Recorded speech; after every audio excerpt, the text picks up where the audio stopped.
On today's podcast, I had my good friend and coach at Future Flipper, Alex Camacho, on, and he spit a lot of game for us. He talked about what it's like living in Hawaii and still investing in California. He also talked about what it's like paying your dues, having to go through the process of building your own company. We also talked about what it's like with a community and having others to build you up and encourage you. And you don't want to miss out, because I actually got on him and gave him some advice later on in the episode about what he needs to do in his business. So it was a really good episode. Now let's jump into it. Are you thinking about buying a home in Las Vegas? My brokerage, Forever Home Realty, can help. We're seeing a huge influx of people all over the country purchase here. Many are fleeing California and other high-tax states to move here where it's much more affordable and tax-friendly. Whether you're thinking about buying a primary residence or an investment property, Forever Home Realty can help. Go to ryanpineda.com/Vegas to get a free consultation from one of our agents. Once again, that's ryanpineda.com/Vegas. One of the hardest parts about real estate investing is finding a good contractor. That's where Southwestern Custom Construction comes in. They've been doing remodels in Nevada and Arizona since 2006. As a fully licensed and bonded general contractor, they're able to help with any type of renovation, all the way from an entry-level fixer-upper to a custom luxury home. Southwestern Custom Construction specializes in working with investors. I've personally used them on many of my projects, so I know their team is legit. If you want to get a bid on a project, head over to customhomenow.com. Once again, that's customhomenow.com. Welcome to the Ryan Pineda Show, where our mission is to invest, I only expect to make money in things that I understand. innovate, It's about believing in the future and thinking that the future will be better than the past. and inspire. I am much more likely to hit my goal just due to putting it out there. You now rocking with the best. What's going on, everybody? Welcome to another episode of the Ryan Pineda Show. Today, I have got Alex Camacho on, who is one of my good buddies who I met just a couple of years ago, which we'll talk about. He's also a coach at Future Flipper, but one of the coolest things he does is that he lives in Maui and yet is flipping at a high level in California. So I'm excited to dive into all these things. What's up, dude? What's up, Ryan? Thanks for having me on. I'm really excited to talk to you, on your podcast and share anything I can that could benefit the listeners. Yeah, man. So I'm excited that you're here. You weren't here too long ago. Like, what, a week ago? Yeah, came for the mastermind, quarter two. We were here at the mastermind, and then where'd you go after that? Well, actually ended up going to Mexico Yeah. for a little bit of time. So This is the thing that I love about Alex, is that he is the definition of like the lifestyle entrepreneur.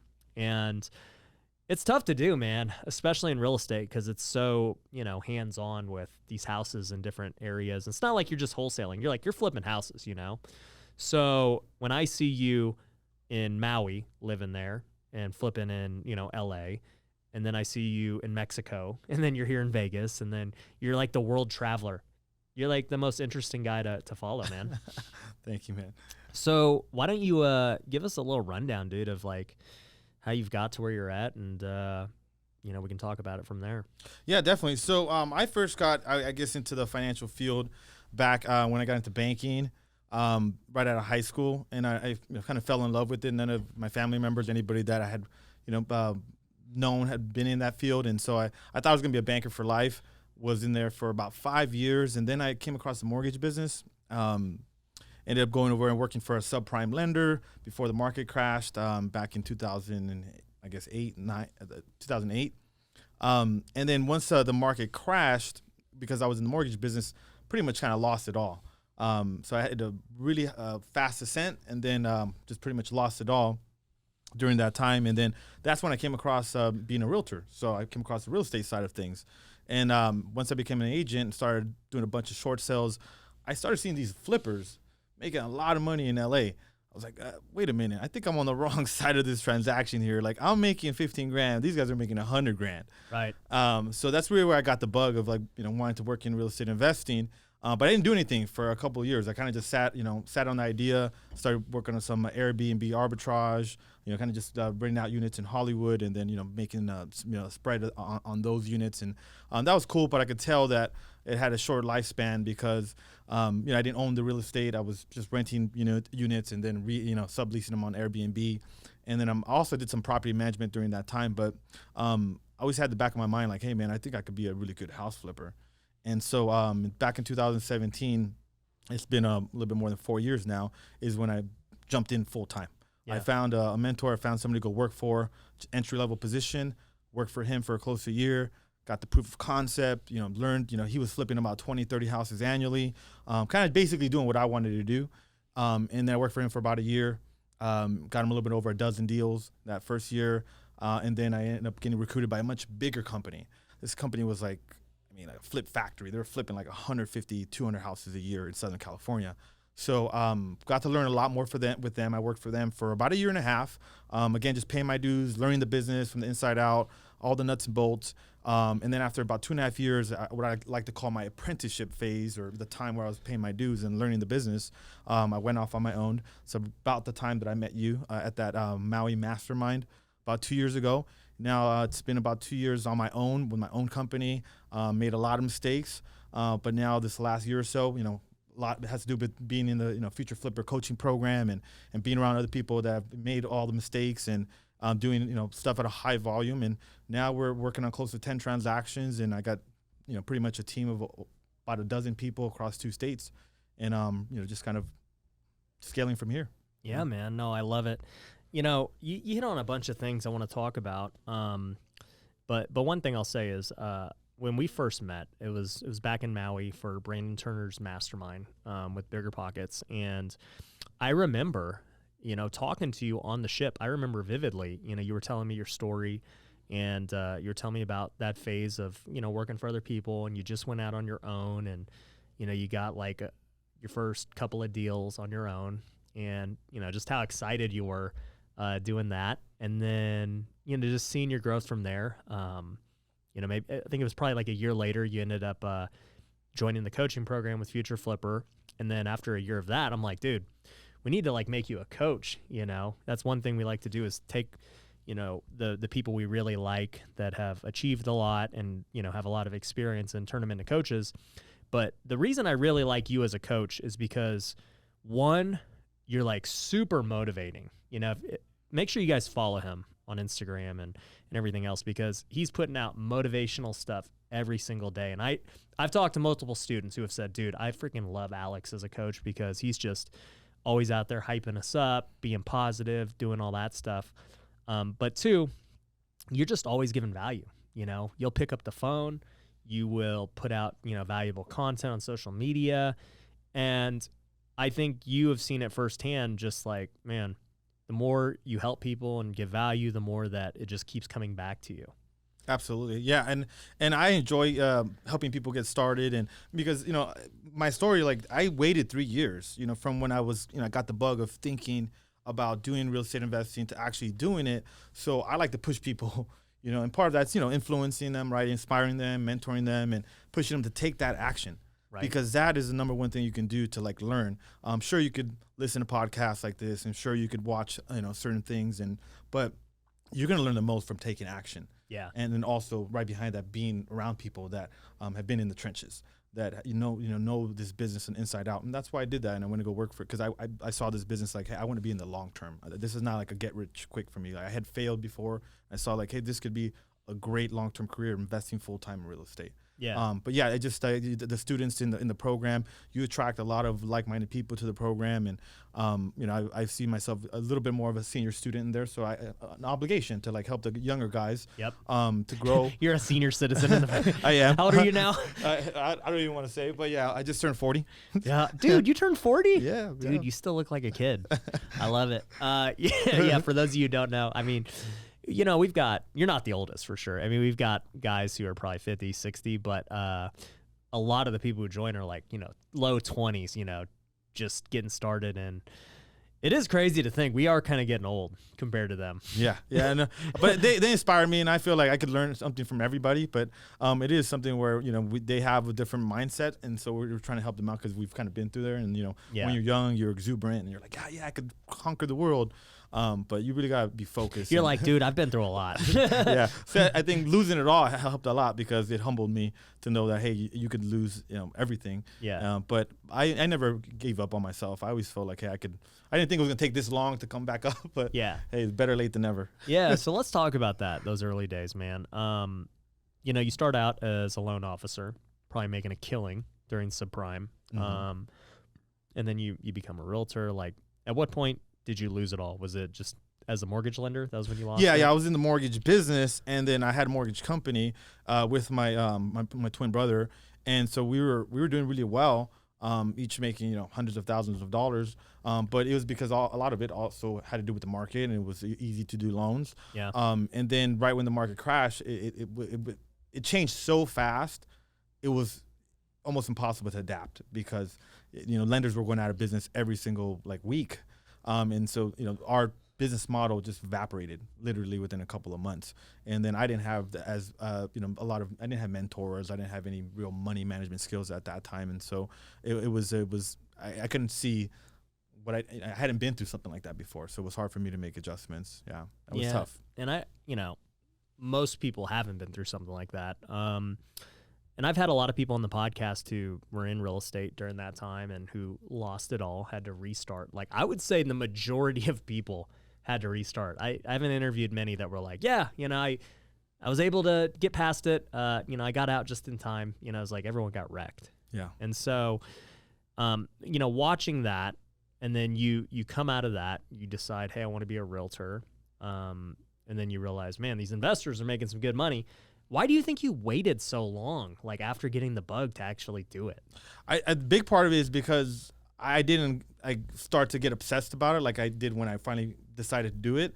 Meaning, I didn't go research, I didn't go read any books. I just thought hey, that seems like a cool job. That looks like something that I could do. But I didn't dive deep into it, which I probably should have. And there wasn't, bigger pockets and YouTube. There wasn't as much out there where you can go and learn and maybe get some inspiration, some motivation to go and take action. So I think it was just a matter of just not taking it seriously enough and then just waiting a couple years. And again, that's why I always push the younger guys and gals to just get started, because even someone like myself that had success in real estate investing real estate in general, and did know a lot and did have sales skills and other things, I still waited 3 years or so. Right. So you just got to get started. And, yeah. I mean, dude, I was right there with you. What year were you a realtor? From 2012 to 2015. Yeah. So I became a realtor in 2010, and I just remember, right? Okay, I understand how to flip a house. I hadn't seen all these other guys' checks coming in, but I just knew. I'm like, dude, you could make a lot of money doing this. But it took me 5 years to finally act on it.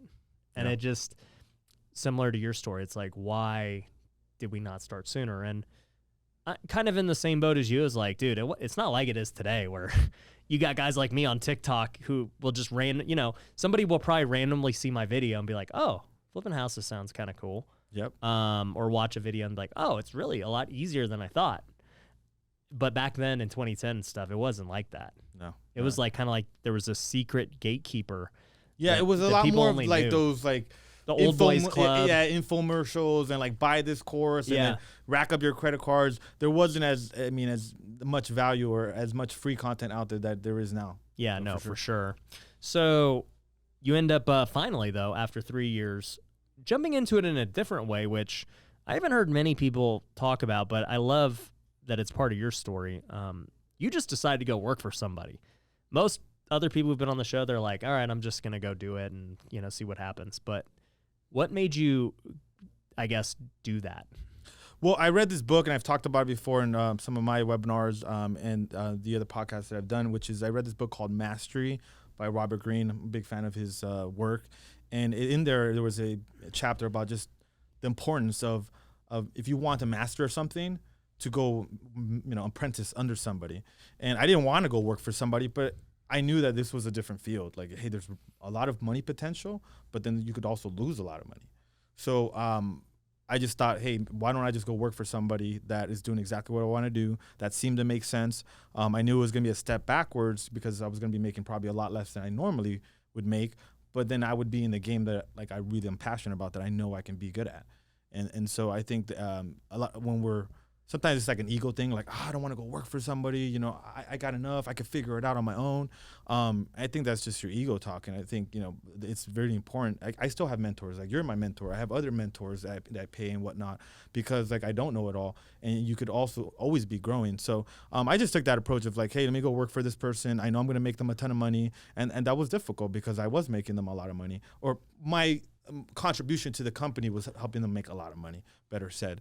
But, you know, you just got to put your ego in check and say, hey, this is a long-term thing. I'm going to learn these skills. I'm going to learn this experience. I'm going to have this knowledge, and then I'm going to be able to use that in the future. But it's worthless if you don't end up using it for your own. So I knew that my goal was always to, like, eventually own my own real estate investment company. Yeah. So it was just like, hey, this is the process I have to go through. Yeah. Well, I like how you said it at the beginning. You're like, hey, I got to pay my dues. You know, and most people don't want to pay their dues. And we talked about that in the mastermind, like, you know, the shirt, right? Dues paid. Yeah. Hashtag dues paid. Exactly. You've got to pay your dues, man. There's so many people that it's funny. Like, I'll see who gave it was Steve Trang who gave the presentation about like the Facebook group. There was like a guy who was like, hey, I need help, you know, with something on like one of these real estate investing groups. And he's like, not willing to pay for a mentor or anything, right? And like nobody responded. And then just like, it's just so true. It's like, dude, pay your dues, however it is, okay? For you, it was going to work under a guy. You're going to learn the ropes. You know, you're going to make him a lot of money, which you did. But you paid your dues. You learned what you needed to learn. And then you went off on your own. Yep. You know, other people, they start their own. They join a coaching program, they do whatever, and that's how they learn, right? They just pay a mentor instead of working for them. You know, so it's like there's very few people that just watch, you know, a YouTube video and go figure it out on their own. Yeah. I could probably count, you know, on less than two hands, like how many people I know that really started that route. Most people either work for somebody, they hired somebody, they bought a course, whatever. And it's funny because I was talking to somebody, I forgot who it was, but they were like, yeah, you know, I think I could just learn on YouTube and stuff. I could, what's to stop me from just watching your YouTubes and everything? I'm like, dude, I mean, I feel like I give a lot of value on YouTube, but there's only so much you can say on YouTube. There's nothing. The problem with YouTube is I can't like go in depth because you'll lose too many people. Right. You have to like keep it simple, keep it beginner, keep it entry level. But the things that we really talk about, that, you know, the problems that happen in this business, YouTube is not a good place for them. Yeah, and I mean, when you really look at it, to be really skilled at something, it takes years usually, not just a couple of months. And so if you want to earn hundreds of thousands of dollars a year, like, to me, it just makes sense to go, you know, learn from people that are doing that or more. Right. And I mean, there's no ego for that at all. To me, it's just like a matter of like, this makes sense. Yeah. But maybe I didn't think like this, you know, when I was younger either. You know? Right. Yeah. Right. So you end up working for these guys. You know, you cut your teeth out there. You learn the ropes. You get deals. You know, you're doing your thing. What made you finally feel like, hey, I'm ready to go on my own? Well, it's always come back to the learning of this business. The first, you know, person that I worked for, I felt like, you know, mentors are great and all, but sometimes it's in the context of the situation and, you know, the position you're in. And, you know, he just had me as an inside sales associate, and that's all he wanted me to be. And I felt like, hey, I've already kind of outgrown that position. I wanted more, and he didn't really want to provide more. So that's when I got kind of recruited. At the same time, I was looking for, you know, the work for the other bigger company. And then once I went to work for them, they had a lot more processes in place. You know, they had like 40 employees, multiple project managers, you know, multiple, I guess, people you know, running the books, people in the design part for some of the ones that were a little bit, you know, higher end. And so I got to see a lot more processes there. I got to learn how to source deals consistently from the MLS, because most people say, oh, you can't get deals from the MLS, but I've gotten probably at like 50 deals from the MLS. Right. So I just learned a lot more just structure there, but it also came to a point where they just wanted me to be in a certain position. Like, hey, you know, you're an acquisitions manager.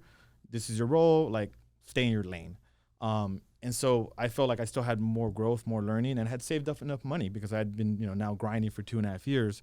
So I saved a couple $100,000, and I said, hey, now I have the skills, now I have the knowledge, I have the contacts, and I have the money to flip a couple properties. So that's pretty much where I said, hey, it's my time to leave. And I left on great terms, and I still can wholesale to that company, and I, still maintain good contacts and friends with some of the people I work with there. But yeah, it was definitely like I felt like it was time for me to leave because I just couldn't grow anymore at that other second position either. Right. Yeah, that's the tough part. There's a reason I don't really want to hire entrepreneurs because they always want to like grow and go to the next level. Whereas, with a company, it's like, dude, we need acquisitions managers, right? So it's like, and now as a business owner that, hey, this guy, we need him to get deals. Like, I don't need him to do anything else but get deals, right? So that's the weird part about when you hire an entrepreneur like yourself. It is tricky, and I think you've talked about this, and I've seen this also with like Brandon Turner and all them, where you just have to build a culture that it's going to be, they can't get anywhere else. Right. And then they're more likely to stay because I recognize the same thing. I have I have a lot of A players now working with me, and I want to retain them, but I do understand that, hey, they might want to move on someday.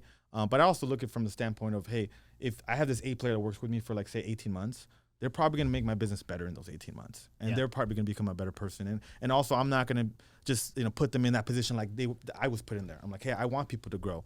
Now, to a certain point, right, some people want to go be the man and be, run the show and whatnot. But not everybody does want to do that and hold that pressure and all accountability and everything comes from being, the leader, of the organization. So, but yeah, it's tough because you hire people that eventually want to become financially free.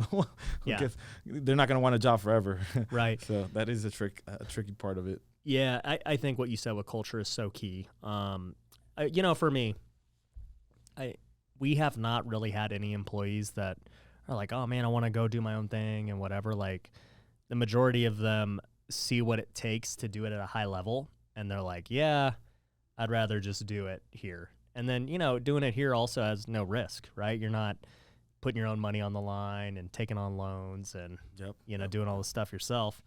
Also, too, I think with how much we spend on marketing and overhead to see, like, they just see what it takes. And, regardless of that, too, it does come down to the culture, like you said.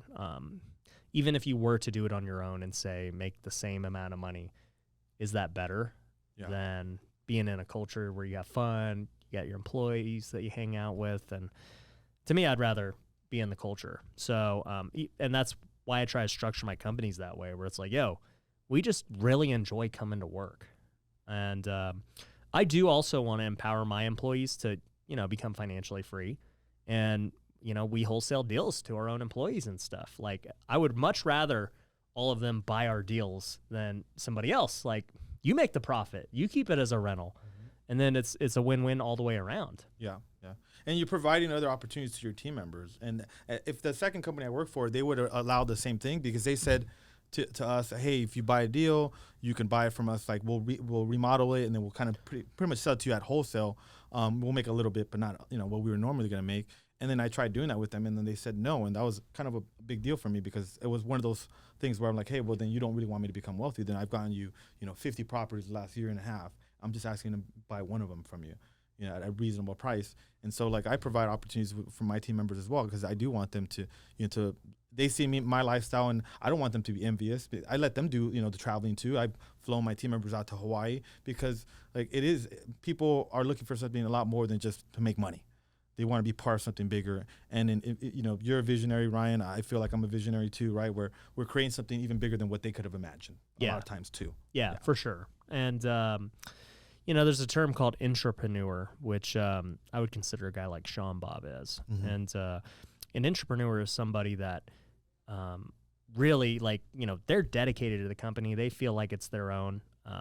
They're just really pushing it forward as if it were their own. And you see a lot of great intrapreneurs in the world. Like a good example people have used is Steve Ballmer with Microsoft, right? Bill Gates was the founder, but Steve Ballmer also became a billionaire, even though he wasn't the founder. And I think if you get with the right entrepreneur, you can get even better results, like you said, because if your entrepreneur is Bill Gates and he's thinking really big, there's going to be a lot of opportunities behind him.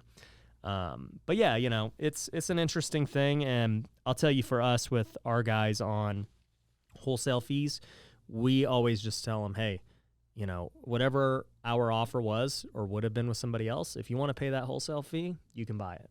There's no, like, I guess, playing favorites as far as like, oh, hook me up, whatever. Like, it's like, hey, if you want to keep it, keep it. And I do the same thing if I keep it as a rental, like if I say, hey, I'm just going to keep this one, we're not going to flip it, I'll pay them out based on had I bought it, as a wholesale. So yeah, it's just keeping it fair, but it's cool to see how far your business has grown in such a short period of time. And, I want to talk about social media and how it's impacted it. And I want to talk about your move to Maui and how you're still able to actually grow more than ever. But before we do that, let's hear a quick word from our sponsors. Have you ever wanted to invest in real estate, but you didn't have the time to find deals yourself? That's where Fundrise comes in. Fundrise is a crowdfunding platform that has transacted over $5 billion in real estate and has over 150,000 active investors. While many funds, like my own, require accredited investors, Fundrise allows anyone to invest with as little as $500. If you'd like to learn more, check out fundrise.com. Once again, that's fundrise.com. How often have you driven around and seen houses that were in rough shape? If you're a real estate investor, you know those are the best deals. With Batch Driven, you're now able to capitalize on those homes. You can mark the home, get owner information, and send them a mailer or a text right from the app. And there are other great features like lead management, MLS data, and real-time driving routes. If you want to start today, you can get half off your first month by going to batchdriven.com/Ryan. Once again, that's batchdriven.com/Ryan for half off your first month. Now, back to the show. All right, so, when we first met, you were just living in SoCal. Where were you living at? In LA. Just LA. Yeah. And you're flipping out there, wholesaling out there, starting your own company. And eventually, you decided to move to Maui. Tell me how this all happened. Yeah, so it didn't happen overnight. I first went on vacation in 2019, and then I met Brandon Turner when I was on vacation in Maui. Was this at the mastermind? No, I met him on the island on vacation 2 weeks before the mastermind. You know what? I now remember you telling me that years ago. That was how you got invited to it. Yeah, and he was just, I threw it out there. He liked my story. He saw I was going on my own. He's like, hey, why don't you come back to the mastermind? Like, it was literally 10 days later.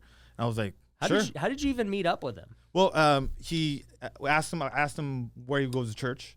Okay. And then we met him at church. Oh, that's cool, man. And awesome. He's like, just say hello. I wasn't expecting much. I went over there, said hello. He's pretty hard to miss. Yeah. Because he's so tall. And then, he literally gave me like 30 minutes of his time. We're just sitting there talking about deals. It was when he was kind of starting the mobile home park fund and whatnot. And I mean, that meant the world to me because he was, one of my idols. And I'm like, oh man, I'm spending time with this guy. And then he invited me to the mastermind. Where I was like, no brainer, let's do it. And so that came back like, 10 days later, and I got to meet you, and I was already a fan of yours, and AJ Osborne, Investor Girl Brit. I mean, I could go down the list. There was just a bunch of heavy hitters. I like to say that I was the dumbest guy in the room, and I say that with no shame at all because that's always a good thing. Yeah, that's the rooms you want to be in. There's people that are a lot smarter than you. I felt like I was the dumbest guy in the room in Puerto Rico a few months ago. So I'm with you. So, so after going to that mastermind, a big part of that mastermind was like clarity, right? Like, what do you want your life to look like? What do you want your business to look like? And I went and I just executed. I went there and executed what I was looking to accomplish. And then I think Brandon had, he saw that, and we stayed in touch through social media. And then I think they were looking to like maybe do more flipping over in Maui. And so he throws me, this opportunity of maybe going over there, wholesaling and doing some flipping over with them. And so I was just selling, it was in the middle of the pandemic. I was just selling my primary residence to get a little bit more liquid. And then I didn't really have anything holding me back. I don't have any kids, single. And I'm just like, okay, well, this seems like very low risk here, a lot of upside potential. And I love decisions like that where there's just an infinite or just a large amount of upside potential, but there's very low risk. And that's what I felt like, hey, worst case scenario, I could always move back to LA. And so that's what I did. I ended up moving in November of last year, which is 2020. And I've been there now 7 months. And the first couple of months, I didn't really pursue deals on Maui, because with Brandon's advice, it's like, hey, just make sure that you have a solid foundation in LA first, because you haven't been remote flipping. So get that done before you start trying to, start new markets. And, and this is a different market. And so I did that. I spent the first 3-4 months just getting my processes in place, training my team, doing everything I needed to do to actually remote flip. And then that's kind of where that's happened since then, where I've pretty much grown the team over there and in LA, while I've just kind of been flying back and forth and just, living, kind of living that Hawaiian life. That Hawaiian life, yeah. First you were just that Cali chill life, and now you're the Hawaiian chill life. Yeah, man. We got to get you a house over there, right? Dude, I'm telling you, find me a wholesale. I will buy it. Yeah. So, you go out there and you're just chilling, you're figuring things out, remote flipping. What were some challenges? Well, the first ones were like just trusting that they weren't missing things that I would see, because I had seen so many deals. But I did a lot of work in training my team, and that also in LA, when I was in LA, because I would go back like every 4 to 6 weeks, and then we got a couple of deals where they didn't miss anything. I was like, oh, but it took me like 3-4 months of like training them and like letting them take the shots, when I'm like, I think I could get this deal. But like in the pursuit of like building this business, I was like, no, like you got to take a step back. They got to take the shots. They got to miss them. And that was hard. But, it ended up working in the end. But it really was a challenge for, because a lot of times with entrepreneurs, right, we want to have control of everything. We're like, nobody can do it better than us. But, you've taught me this. I've learned from a lot of other people, like if you have A players, like they can make it happen. Yeah. But you need to make sure that you have A players, because otherwise they're gonna mess it up and they're not gonna execute. Yeah. I mean, I'll tell you, I teach this a lot to everyone at Future Flipper, is if you are wanting to do everything yourself, you just can never scale, right? You're just you're limited by your time, and you have to be willing to accept that, hey, 80% of what I can do spread out across a lot more things is better than 100% of me in 1 or 2 things. Yep. And what's funny about that is like, okay, yeah, maybe I am a better sales guy than somebody else, and I could close more deals, right? But look what I've been able to do, because I don't do sales anymore in my flipping business. Now I can create content, can start other businesses, I can coach, and that makes me far more than just maybe the couple of deals we miss. And it's funny because there's a ton of things I suck at that I was doing before, whether it was project management, whether it was bookkeeping, these things where I'm like, originally being the guy doing it, and then I realized when I get a real professional to do it, that it's like, oh man, like I was terrible. Like I was costing the company a lot of money by not hiring. I couldn't agree more. I've also seen the same thing, where now I get to focus on like the things that I do best and just get better at those things. And then I could think of new ideas, and then I could work on the big relationships. I could work on, getting capital for the deals that now we're doing a lot more deals. And it doesn't get easier. You just get better at it, as they say, right? And I've noticed that too with me, where it was first I was the deal getter, and then it was like, okay, now I'm the new business owner. And now it's like, okay, I got a business, but then now I got to, make sure this business is well funded. And so like your role does change, but you need to constantly be, evolving in that role, because if you're just staying the same, then you're not growing. And then, businesses are about growth. Yeah, right. No, for sure. And I'll tell you, even for me, as I've seen my role change in a very short amount of time, where it was like, okay, 2015, I'm literally everybody, right? I'm the acquisitions, the realtor, the project manager, the everything. And then eventually I start hiring people, and then it's like, all right, I'm only just doing deals. We're letting the project manager do his thing. We're letting the realtor list it. Like all I do is focus on getting deals. Then it became, hey, now I'm the business owner. Like I'm just managing everyone below me, like COO type deal. Like, all right, is he getting deals? Is he managing projects? Like really just meeting with people every week. And then I finally realized, like I thought I was a CEO at that time, but I was really just still a COO because I was handling everything. But then, I transitioned into like a true CEO, where I'm not the one like managing these guys on a day-to-day basis. I'm just, looking at everything from the big picture, and every quarter I'm getting our reports and figuring out, hey, what's the strategy this coming quarter or, this month, and just looking at the big picture.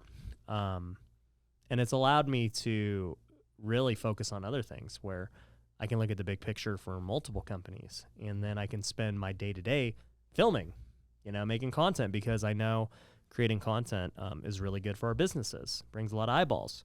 So yeah, it's an interesting evolution. And I guess I would ask you, where do you think you're currently at? That's a great question. I think right now it depends, because like in Southern California, my operation is more dialed in. I have, a better team, or just overall, they've been with me longer, and they're more seasoned. Where in Hawaii and Maui, it's a little bit smaller. So that's why I'm heading back next week, and we've closed on our first deal there.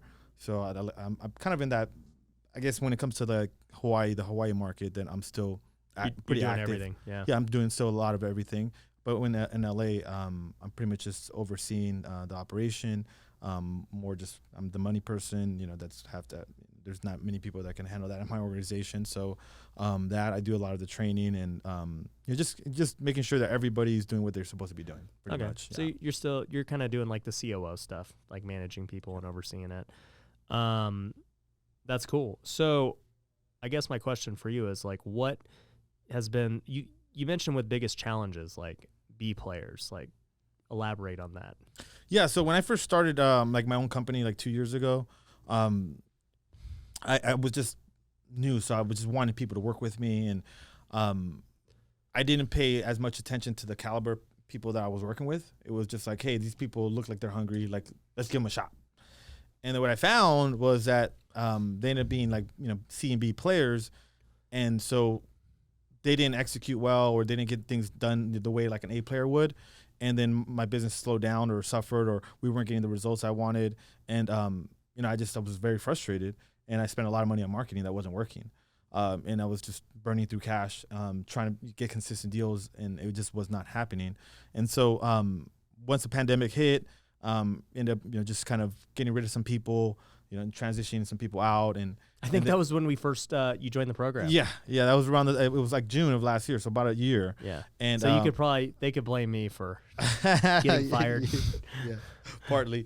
And then I just started to just pay much closer attention. Like I'd rather get one A player that's worth like 5 people than like 3-4 people that are just kind of average, because it spreads. Mediocrity is contagious, as they say.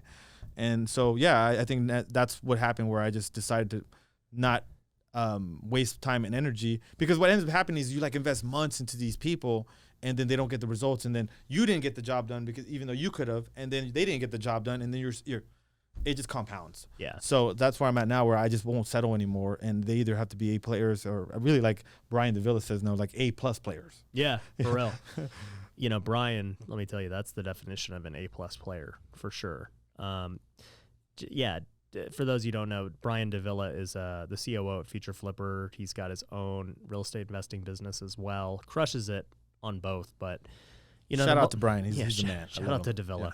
So the moment I hired him to be, because he started out like Alex, he was an accountability coach at Future Flipper, and then eventually I was like, all right, man, like we need a bigger role for you. Like you're just too good to only do this. And he wanted to. He was like super hungry to coach more people and do stuff. And eventually he started out just coaching our rookie program, and then he became COO. But I can tell you, there has been a drastic change in the growth of Future Flipper since he took over, because he's just such an A player.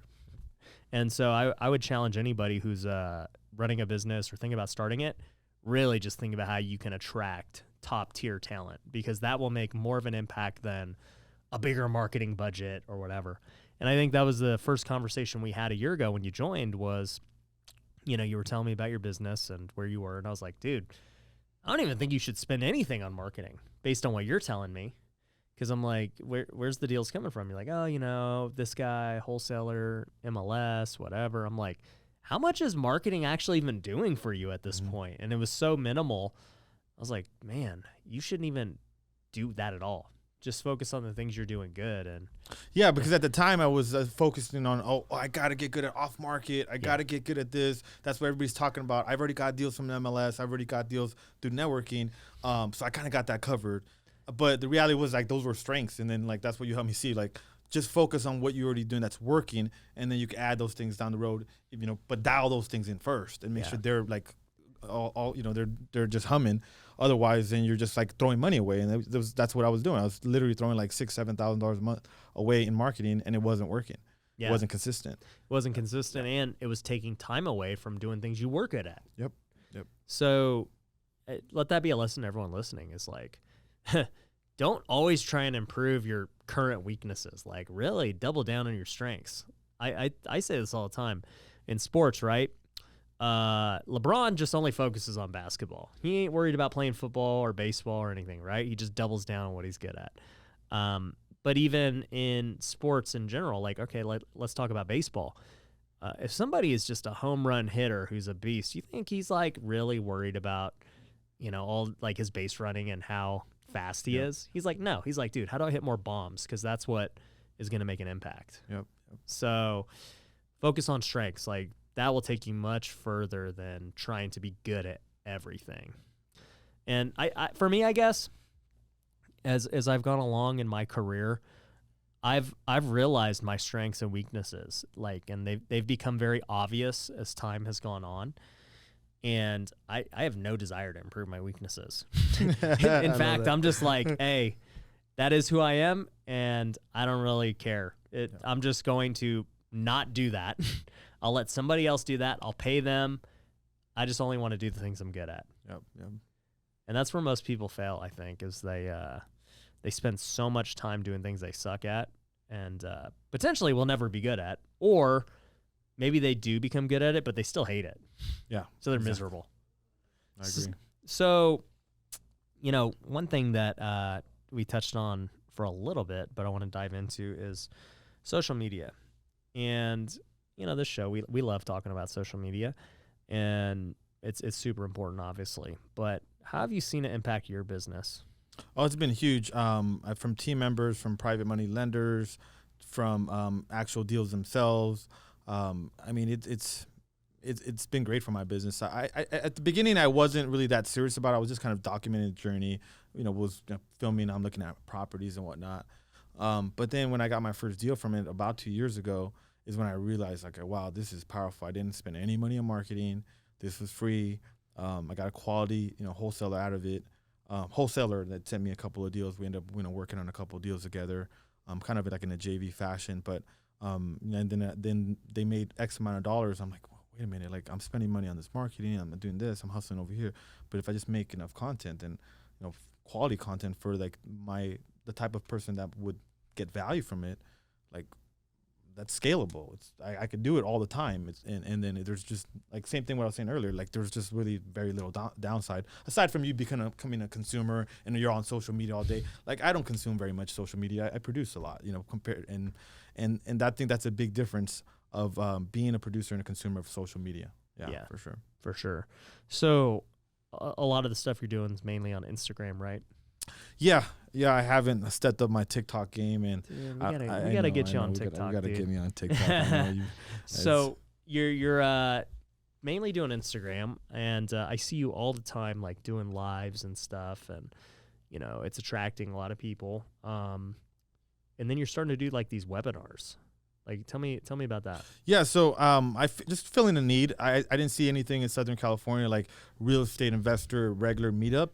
And having done X amount of deals and having a little team going and business going, I was like, hey, I think this is something we should do because I don't see anyone else doing it. And then I really felt, Ryan, that like I worked really hard to get this information, this knowledge, this experience, and then now that I have it, it's like I want to give it away. Yeah. And then because I think the right people are gonna take the message and run with it. Yep. And so my vision has been always like I want to help create like hundreds of deal makers. That's why I say that's my thing, deal maker. Because through deal making, I've transformed my life and I've seen other people do it. So I just like to share that information because I'm not in a scarcity mindset of like, oh, if I share this little secret and this little thing that the people are gonna run with my business. Like at the end of the day, they gotta walk through all those doors. They gotta put in all the work. They gotta do the heavy lifting. I'm just giving them, I'm a bit of a guide. I look at myself as that. I'm guiding them to like not make the same mistakes I've made and to like just have some shortcuts, because when you're starting out in this business, you have a lot of blind spots, and so I think that's why I've been doing the webinar, just because I'm creating a little bit of a, I guess, tribe, right? Like we have a private Facebook group, and the conversation continues past the webinar. We're all talking, we're all pushing each other up, and just like with the Facebook groups that we have with the with the All-Star program and the Rookie program, just creating communities of people that want to help each other just grow and to help each other accomplish their goals. That's really what the webinar is, and it developed as something I didn't even expect. We're getting deals from it, we're getting private money lenders from it, but that wasn't the goal. The goal was just like, hey, let's have this meetup that nobody else is doing to help share these secrets and then help other people to become deal makers. I love that, dude. I love the deal. We create all these T-shirts. We need to make a deal maker T-shirt, dude. Let's go. we'll have to collab on it. Yeah. But yeah, I'm with you, dude. The tribe, the community, that is the biggest thing I think that stops people from succeeding, is like they're doing it on their own. They're trying to figure it out on their own. They have no help. Honestly, that was me when I first started. It took me 5 years, and I still just out of sheer will, made it happen alone. But had I not been alone, had I been a part of a community, it would have been so much quicker and easier. And when you think about society, right, like God never intended for us to be alone, right? Like it's always to be in community and relationship. And so if you can be around other like-minded people who have similar goals to you, similar values, you got to be there. Like you're just foolish for thinking you can do this on your own.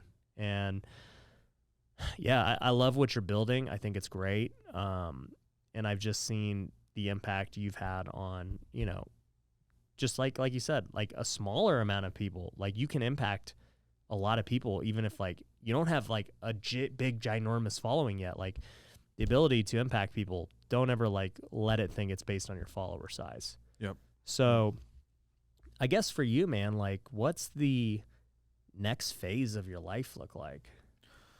That's a great question, man, because I love living in Hawaii, but I also do love traveling. So I think the next phase right now is just to get the consistency over in Hawaii, just like I've been doing in California.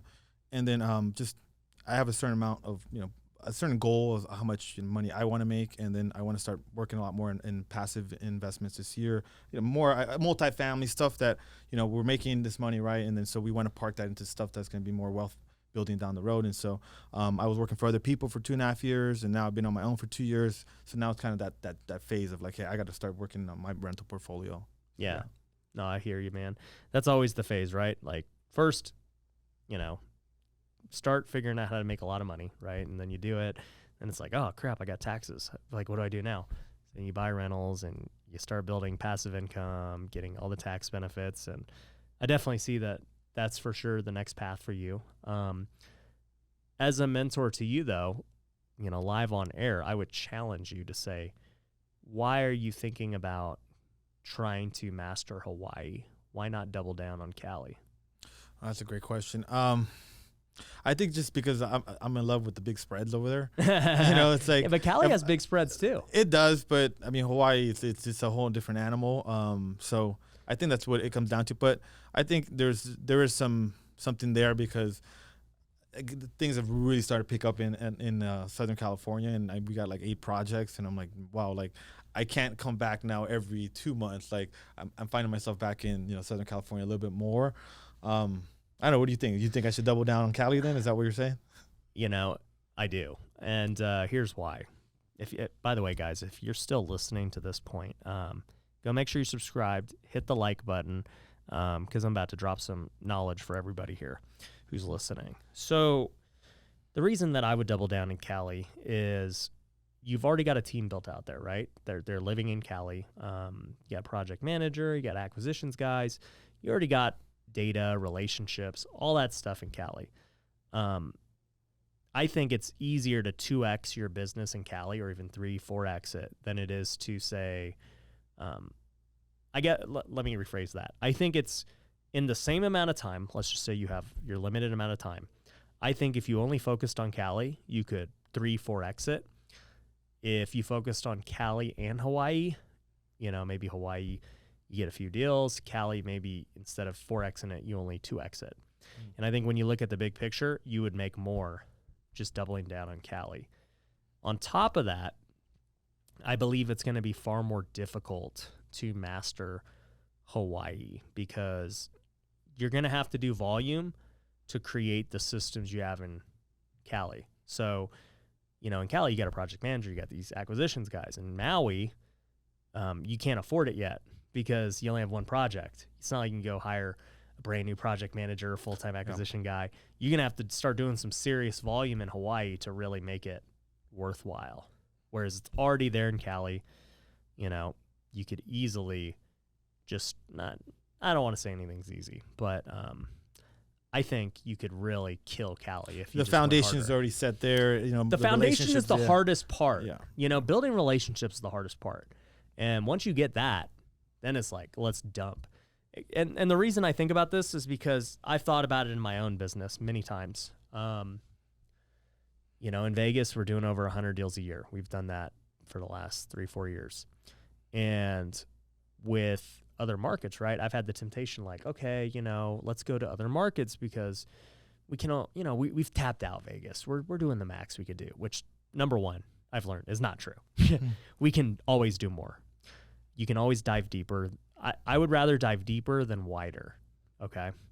But the reason I know this is because I'm in Cali, Arizona, and New Mexico. And we do deals in all three. I've got my Big Bear thing. I'll do an occasional flip in Cali. In Arizona, we've got Tucson where we've done a few deals. New Mexico, we've done a few deals. But literally, you combine all of those things compared to Vegas, they make up like less than 5% of how much we make. Right. And so when you really, I've even told Sean Bob this at this point because he'll be like, dude, who's going to do the construction in this New Mexico deal? And I'm like, why are we even thinking about this? Like, this is taking away energy to getting more deals in Vegas where we have everything built out. Yeah. You just get a deal. It's like freaking McDonald's. Just it goes through the process. Boom, it's done. Whereas New Mexico, we're like, dang it. All right, let's go find a guy. Who's going to watch this project? Because it's a one-off deal. So I think doing one-off deals is never really wise, especially remote. Makes it even more difficult. Yeah. But yeah, that's my 2 cents, man. All right, well, I'll take that into account. Hey, but I don't disagree. But make sure you still find my deal I want to buy in Hawaii. All right. Find my Maui deal, and then you can double down on Cali. All right, I love it. But no, it's just, dude, I've learned it over time, and I've even told Sean Bob and those guys, I'm like, hey, any deals you get in Tucson and New Mexico and stuff, just either wholesale it or we're not doing anything. Like, let's just partner up with somebody who's going to do it all. Yeah, I think the appeal to me is because when I'm physically there in Hawaii, like, I miss the deal making part of the business. You're a junkie. Yeah, I'm a deal junkie. So, I'm like, I'm physically here, so I got to do deals here. So it's been some of that. But I also have some quality team members. And you met Alex Ibarra, he's over there. So I got some great people there. But I don't disagree with you. I mean, I have the system, I have the foundation set up in Los Angeles, or in Southern California, so it would be easier to double down on that than to just duplicate the same thing. But again, I'm not trying to duplicate the same thing in Hawaii because it's a different market. Yeah. Yeah. Well, and two, one Hawaii deal takes so much more attention than a Cali deal, right? Your rehabs, the price point, everything is.